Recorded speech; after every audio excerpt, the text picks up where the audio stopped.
अस्सलाम वालेकुम ख़वातीन और हज़रात, बहुत बहुत शुक्रिया एक दफ़ा फिर हमें डेंटल प्रैक्टिस सेशन के अंदर ज्वाइन करने का।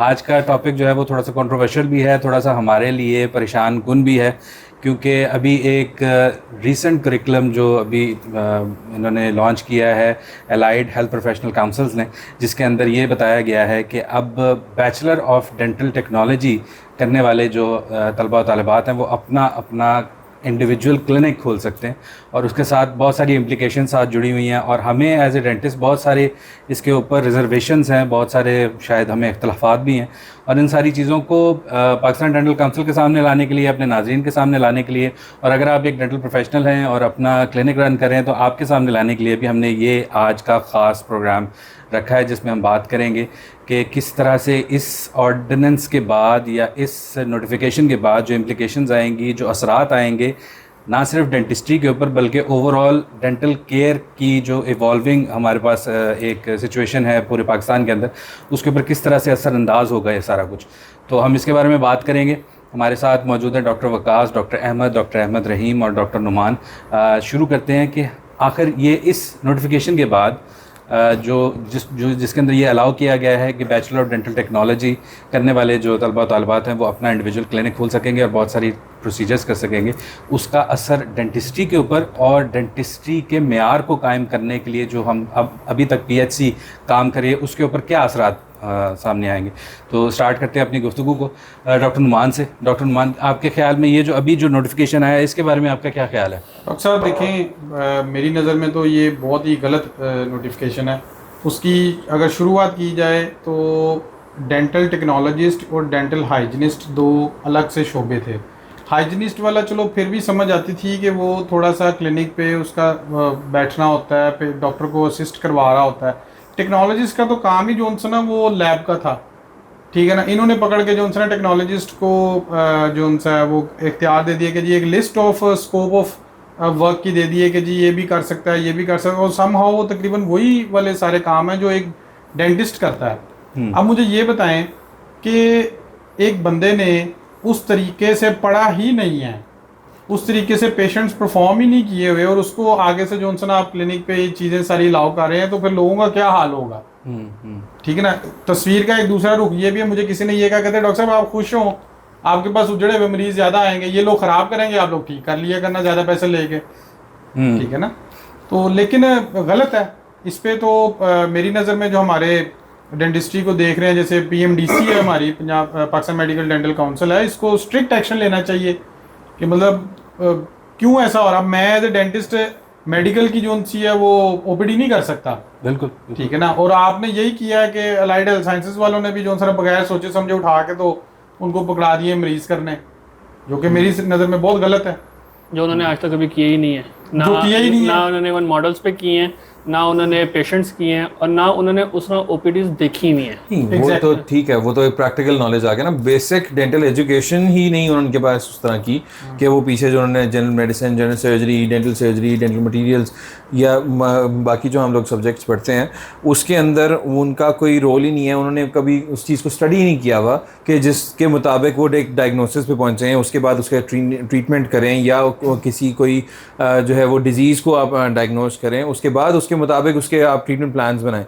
आप एक जस्ट जो है वो पता क्या रहा है उनके साथ, क्योंकि हम खुद भी एक हिस्सेदार हैं इस चीज़ के कि जिस जगह हम जॉब करते हैं, मैं और नुमान, वहाँ पर एक पूरी डिग्री कराई जा रही है डेंटल टेक्नोलॉजिस्ट को, जो पहले तो किसी ज़माने में होती थी 2 साल की। ठीक है। अब वो उसको मतलब करने के लिए कि इंटरनेशनल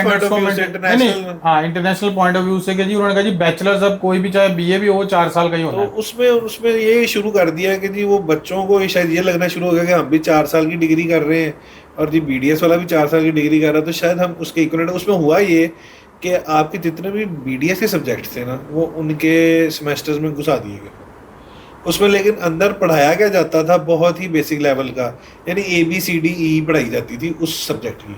अब उनको लग रहा है कि जी हम अगर सपोज बायोकेमिस्ट्री पढ़ रहे हैं, एनाटॉमी पढ़ रहे हैं, या फिर हम पढ़ रहे हैं कोई किसी किस्म का सब्जेक्ट आप ले लें, ओरल पैथोलॉजी पढ़ रहे हैं, जी आप बड़े भाई आप उस लेवल पे, हमको करिकुलम हमारे आंखों से गुजरा हुआ, शायद हम उसमें हिस्सेदार भी कि कितना को बनाना है, जॉब के हमें वो भी देखना पड़ता है।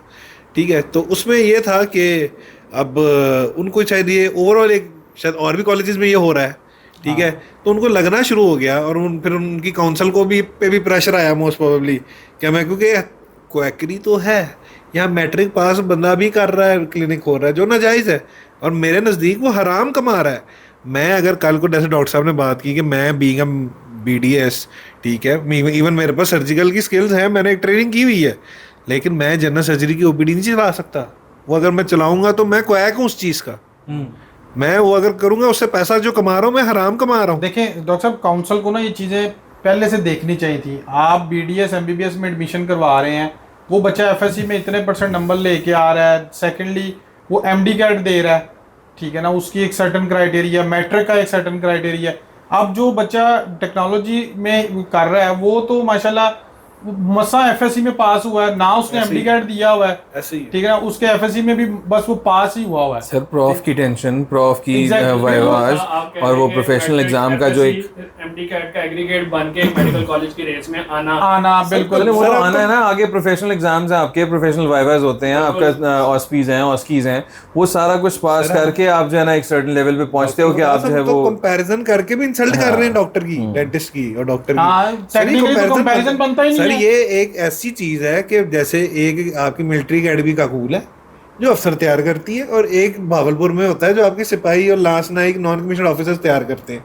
मतलब आपके दो वो भी बड़े इज्जतदार हैं, हमारे लिए जाने देते हैं, बंदूक वो भी चलाना जानते हैं, बंदूक अफसर भी चलाना जानता है, लेकिन अफसर में और सिपाही में फर्क है, ठीक है। सॉरी टू से किसी को बुरा लगे या ना लगे, this is reality.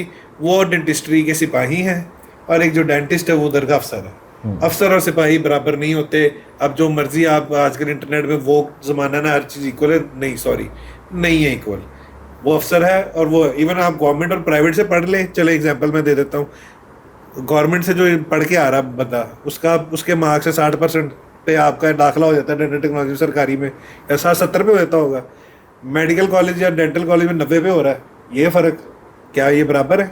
Sir MD cat नहीं दिया हुआ, एक MD कैट नहीं दिया हुआ। दूसरा सरकारी आप प्राइवेट में 23 लाख दे के बन रहे हैं BDS पर ईयर, ये दे रहे हैं जी जनाब को 17,000 रुपए पर। इस तरह तो ये होगा कि अगले 3-4 साल तक BDS खत्म हो जाएगा। भाई आपके डॉक्टर्स पहले गायब है। मेरी नज़र में एक मेजर डिफरेंस है कि BDS जो है वो एनुअल सिस्टम से चलता है, ठीक है। हम एनुअल सिस्टम पढ़ते हैं तो at the end of the year हमें पता होता है कि हमने क्या एग्जाम देना है।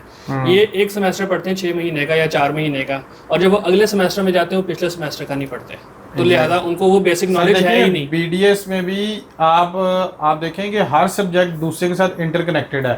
यहाँ तक कि आप फाइनल ईयर में जब ओरल मैक्सिलोफेशियल सर्जरी का वाइवा दे रहे होते हैं ना, तो एक्सटर्नल आपको एनाटॉमी के भी सवाल पूछ रहा था जो फर्स्ट ईयर में पढ़ी होती है। 4 सालों के सब्जेक्ट्स जो रिवाइज करने पड़ते हैं, 4 साल रिवाइज करने पड़ते हैं। इवन OP के सवाल जो थर्ड ईयर के होते हैं वो पूछ रहे होते हैं।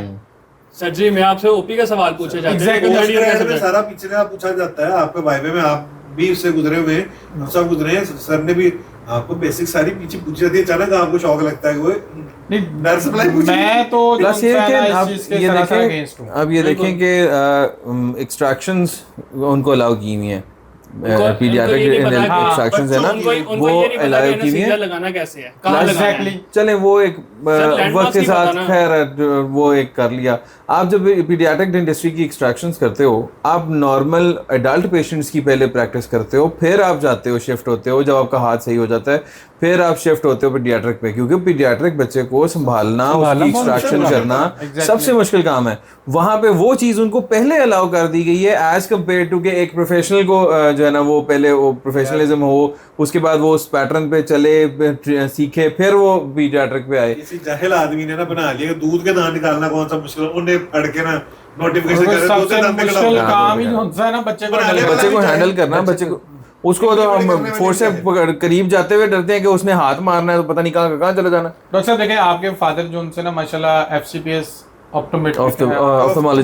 ऑप्थोमोलॉजिस्ट हैं, ठीक है ना। मुश्किल लफ्ज था। हाँ वही मुंह में फंस गया। मुश्किल लफ्ज था बहुत जरा। अफ्तारी के बाद वैसे भी एनर्जी लेवल वो एक FCPS लेवल का बंदा आई कंसल्टेंट है और एक BS ऑप्टोमेट्री भी होता है, तो जितना फर्क वहां है उतना फर्क यहाँ पे भी है। बिल्कुल ऐसे वहाँ वो सिर्फ स्क्रीनिंग कर सकते हैं, वहाँ पे वो रिफ्रैक्शन कर सकते हैं, माइनर चीजें कर सकते Exactly. हैं। अब वो उन्हीं को आप कहें कि जी आप उठ के सर्जरीज करना स्टार्ट कर दो, आप ओटी में चले जाओ। आपको आपने एक डिग्री ली है लेकिन आपको क्लिनिकल कोई सब्जेक्ट नहीं है, आप उठो और उठ के सर्जरीज करना स्टार्ट कर दो। ये वही वाला लेवल है। यार बड़ा धोखा हो रहा है इस लेवल पे। मैं एक जानने वाले हैं मेरे, उन्होंने उनके बेटे की शादी हुई तो जी बच्चा को माशाल्लाह को 25-26 साल का था, बच्ची भी कोई 22-23 साल की थी। तो पूछा जी बच्ची क्या करती है, कहती अक्खा नहीं डॉक्टर है। मैं कहा उम्र कितनी है उसकी, मैं कहा बच्चा तो 24-25 साल का, कहती 23-24 साल। मैं कहा अक्खा नहीं डॉक्टर कैसे बन गई 23-24 साल में, अक्खा नहीं डॉक्टर है। मैं कहा ठीक है जी, मैं कोई मुलाकात होगी उनसे, मैं बच्ची से पूछ लिया, मैं कहा बेटा क्या किया आपने, वो उसको पता था कि मैं डॉक्टर हूँ। जी मैंने एमएस ऑप्टोमेट्री की थी भाई, रिश्ते के लिए उन्होंने ऑप्टोमेट्री वाली बच्ची को डॉक्टर डॉक्टर 23 साल की उम्र डॉक्टर कंसीडर करके उन्होंने रिश्ता कर लिया। 32 साल की उम्र से 34 साल की उम्र में बता बंदा हाँ बिल्कुल ऐसे सारे ये आईएमएम्स दे के इनकी कर रही है, पता है आईएमएम दो, ये क्या नाम है उसका, थीसिस दो, सिनॉप्सिस दो, सारा कुछ कर गायनी की दाइयां अपना क्लिनिक जैसा वो तो खोल के बैठी हुई है। वो तो अभी भी खोल के बैठी हुई हैं। मेरे ख्याल से हमारे यहाँ जो एक जो चीज़ है ना कि एक तो कोलैबोरेशन कोई नहीं है हमारे जो काउंसिल्स हैं सरकारी इदारों में, सारे सरकारी इदारों में, डेफिनेटली सरकारी इदारों में। अब जैसे एलाइड हेल्थ प्रोफेशनल की जो काउंसिल है उसकी कोऑर्डिनेशन कोई नहीं है पीएमडीसी के साथ। पीएमडीसी की इंटर्न अपने पीडीए के साथ नहीं है, पाकिस्तान डेंटल एसोसिएशन के साथ नहीं है, पीएचसी के साथ नहीं है, इनकी इन सब की पीएचसी के साथ नहीं है। तो ये जो कोलैबोरेशन ना होने की वजह से जिसका जो दिल कर रहा है वो बना के बैठे हुए हैं और जिसका जो दिल कर रहा है वो बना के हटा के बैठ। कल को कोई भी बंदा उठ के 4-5 लोग 10-15-20 लोग उठेंगे, नई काउंसिल बनाएंगे और कहेंगे जी ये वो अप्रूव हो जाएगी और उसका वो जो भी नोटिफिकेशन निकालेंगे ओके पीएचसी ने कहना है ठीक है आमीन ये स्टार्ट करो इसको इस तरह से मंजूर कर लो। नहीं किया लेकिन मुझे ये सुना है कि जो इन्होंने मेरे एक डॉक्टर ही हैं पीएचसी में दोस्त हैं, उन्होंने मुझे बताया कि जो इन्होंने लेटर के नीचे जो रेफरेंसेस डाले हुए हैं यूके के, ऑस्ट्रेलिया के, वो कहते हैं जी वो गलत डाले हुए हैं, झूठे डाले हुए हैं रेफरेंसेस। बिल्कुल सर कल को काउंसिल जो है मेरे नई इधर आते हैं बार्बर्स वो एक जमाने में ना आपकी सर्कमसिजन बच्चों की ना ये लोग करते होते थे पुराने जमाने में। बिल्कुल आज इनका काउंसिल जो है ना उठ के कह दे कि सर्कमसिजन जो है ना नाई करेंगे तो करा लोगे आप लोग अपने बेटों की सर्कमसिजन नाइयों से। और पीएचसी कहेगी हाँ, पीएचसी कहेगी और पीएचसी कह रही है काउंसिल ने कह दिया तो हम कुछ नहीं कर सकते। नहीं देखें डॉक्टर मेरी बात सुने, पीएचसी एक अदारा है जिसके पास एक आता लेटर के भाईजान आपने इस बंदे को इस रूल्स के मुताबिक परखना है। मेरी नजर में पीएचसी का कसूर इसमें कम है, इस पे स्टैंड लेना चाहिए पीएमडीसी को। एग्जैक्टली इसमें उसको ज्यादा स्टैंड लेना चाहिए। उसने तो कह दिया है कि जनाब मेरे पास तो लेटर आ गया है कि आपने आइंदा से इस बंदे को नहीं छेड़ना। ठीक है वो तो पीएचडी का जरूरी काम से सो रही है ना, वो लोगों की डिग्रियां खत्म करने पे बैठी हुई है, 1 साल वाली नहीं 2 साल नहीं, इतने आपका एक्सपीरियंस नहीं काउंट होगा, वो इससे मसरूफ है। वो अपने डॉक्टरों को डील करते पहले पीएमडीसी में से डी निकाल दिया था उन्होंने एक जमाने में। हाँ जी पीएमडीसी बन गई। अभी तक हम एबीसीडी में फंसे हुए हैं और वो सारा कुछ होता जा रहा है। और यहाँ पे अगलों ने एसोसिएशन बना के उसको प्रूव करा लिया। हाँ जी अफसोस देखिए ये वो वाली मामला है कि 1.5 इंच की मस्जिद बनाई उन्होंने कहा जी मैं ते भांडे इंज तो ना और जो तुसी करना कर लो। सदर डेंटिस्ट ही साडा तो डी निकल गया सी विच पीएमडीसी। अच्छा एक और चीज ये भी है कि सदर साहब में डेंटिस्ट ही कटाता बाहर। हाँ बिल्कुल ऐसे ही है। अच्छा इसमें यह है कि आपने हाइजीनिस्ट जो हैं उनकी डिग्री खत्म कर दी थी और टेक्नोलॉजिस्ट को उठा लिया है। हालांकि इंटरनेशनली देखा जाए तो हाइजीनिस्ट अलाउड होते हैं फिलिंग्स करने के लिए, स्केलिंग्स करने के लिए, वो अलाउड होते हैं supervision of dentist. Exactly alone नहीं, सोल नहीं, अंडर द सुपरविजन। और आपने एक थर्ड पार्टी जो एलाइड में आती है उसको उठाया और उसको डेंटिस्ट से भी ऊपर मिला दिया आपने कि आप डायग्नोसिस भी कर सकते हो, आप एक्सट्रैक्शंस भी कर सकते हो, आप जो है वो मल्टीपल जो आपके वो पूरी एक लिस्ट आई है जी कि स्कोप और ये है वो करेंगे, स्कोप ऑफ सर्विस परफॉर्म करेंगे, स्कोप ऑफ सर्विसेज पे। इसको समराइज करते हैं फिर। इसको समराइज करने का बेहतरीन तरीका ये होगा कि खुदारा जो हमारे जो अरबाब इख्तियार हैं, जो पीएमडीसी है, पाकिस्तान डेंटल एसोसिएशन है, ये उठे अपने जो ख्वाब बेदारी से जिसको कहते हैं ना बेदार हों इस अपने ख्वाब खरगोश से और उठ के इन चीज़ों के ऊपर बाकायदा कोई अमल कीजिए ताकि ये चीज़ें जो हैं आगे बढ़ने से पहले रेक्टिफाई हो सके, ठीक हो सके। हमारे यहाँ ये बहुत एक कॉमन एक प्रॉब्लम बनती जा रही है कि कोई भी अपनी मनमानी करते हुए कोई भी एक नई चीज़ निकालता है और उसके बाद साल हर साल की मेहनत उस पर लगती है उसको ठीक करने के लिए। क्यों नहीं कि अभी से हम इसको ठीक करें। डेफिनेटली BS टेक्नोलॉजी वाले जो तलबा तालिबात हैं उन ये इस वीडियो का मकसद कतन भी उनको डिस्करेज करने का नहीं है, लेकिन मेरे बच्चों जो आप लोग इस वक्त कर रहे हो हम आपके हक के लिए ही बात कर रहे हैं। आपके लिए आपकी जॉब जो है वो पहले से क्लैरिफाइड होगी तो आप बेहतर तौर पे आगे काम कर सकते हैं, आपको बेहतर तौर पे अपॉर्चुनिटीज़ मिल सकती हैं। ऐसे नहीं कि आप ये तो ऐसे ही है जैसे हम आपको पढ़ा लिखा क्वैक बनाने की कोशिश कर रहे हैं और हम ये कतई नहीं चाहते कि ऑलरेडी एक डिटेरिएटिंग कंडीशन जो कि पाकिस्तान के अंदर डेंटिस्ट्री की है वो मज़ीद डिटेरिएट हो जाए because of such silly notifications by silly administrations. तो हम चाहते हैं कि ये जो तमाम तर अरबाब इख्तियार बैठे हैं ये आपस में कोलैबोरेट करें और इस चीज़ को रेक्टिफाई करें इससे पहले कि यही इनकी नोटिफिकेशंस जो हैं इसी तरह की ये जो इनकी कोशिशें जो डिफरेंट काउंसिल्स की चल रही हैं ये मज़ीद नुकसान का बायस बने। उम्मीद करते हैं हमारे जो लोग हमें सुन रहे हैं जो एडमिनिस्ट्रेटिव वर्क में हैं जो PMDC वाले हैं और जो PDA वाले हैं वो इस वक्त हमारी इन बातों को सुन के कुछ ना कुछ कोशिश करेंगे कि ये चीज़ें पहले से ही क्लैरिफाइड हों, क्लियर हों और उसके ऊपर कोई ना कोई एक्शन हो। हम आपसे दरख्वास्त करते हैं कि हमारी वीडियो को शेयर भी कीजिए और अपने तासुरात के बारे में बताइए, अपना तासुरात दीजिए कि आपका क्या ख्याल है इस करंट नोटिफिकेशन के ऊपर। मिलते हैं अगले डेंटल बैठक सेशन के अंदर। अपना बहुत सारा ख्याल रखिए और अपने मुंसलिक बहुत सारे लोगों का बहुत ज़्यादा ख्याल रखिए, दुआओं में याद रखिएगा। अस्सलाम वालेकुम रहमतुल्लाहि व बरकातहू। संजीव